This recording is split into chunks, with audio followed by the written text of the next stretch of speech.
تاسې به د بهلول دانا د نوم سره ډېر اشنا یاست.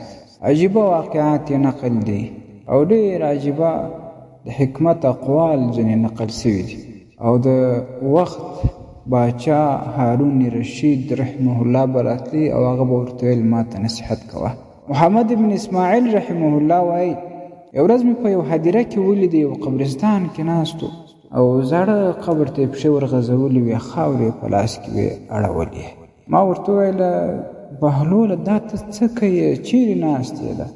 ده راته وویل چې د داسې خلکو سره ناست یم چې له ضرره یې خوندي یم، ضرر نه راته رسېږي، او که چیرې د دوی څخه ولاړ سم نو غیبت مې نه کوي.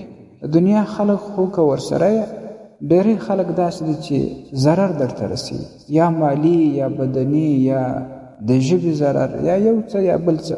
او که ځینې ولاړ سي نو بیا د شا د خوا غیبت درپسې کوي، بهتان درپسې وایي، دروغ درپسې وایي.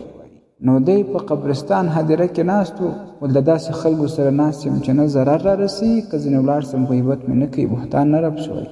بیا محمد بن اسماعیل صاحب وایي ما ورته ویل چې په ښار کې ډېره ګراني ده، ته دعا وکړه چې الله تعالی دا نرخونه راټیټ کړي. ده راته ویل چې زه خو یې پروا نه لرم، که یو غنم یا یوه اوربشه په 1 دینار هم سي ما ته یې پروا نه لرېږي. او بیا یې وویل چې الله رب العالمین موږ امر کړي یو په خپل عبادت باندې، او دا امر یې راته کړی چې زما عبادت سم صحیح سلامت سرته ورسوي. او الله رب العالمین زموږ سره د روزۍ د رزق وعده هم کړې ده.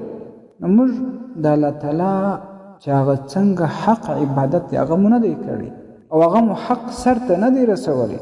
او بیا لاسونه سره وټکول او داسې یې وویل ای هغه خلکو چې د دنیا په ښکلا باندې مزې اخلي، خوندونه اخلي، د دنیا په ښکلا کې غرق یاست، یوه شیبه هم د دنیا د لذتونو او عشقونو څخه تاسې سترګې نسي پټولی، خپل نفسونه نسي کنټرولولی، خپل نفسونه مو داسې مصروف ساتلي دي چې حد یې نه کېږي، حالانکې ګټه هم نه درته رسوای سي.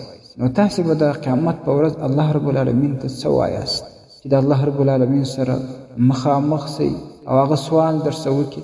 نو تاسې د الله تعالی حق عبادت نه دی کړی، نه مو د الله تعالی امرونه سرته رسولي.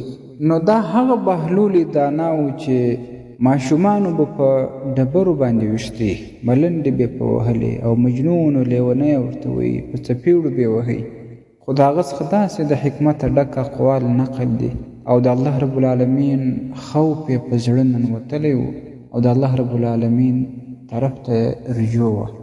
درنو اوریدونکو، تاسو د مفتي حکیم الله صابر الحنفي صاحب و اصلاحي بیان ته غوږ واست چې د معارف الاسلام ادارې لخوا نشر سو.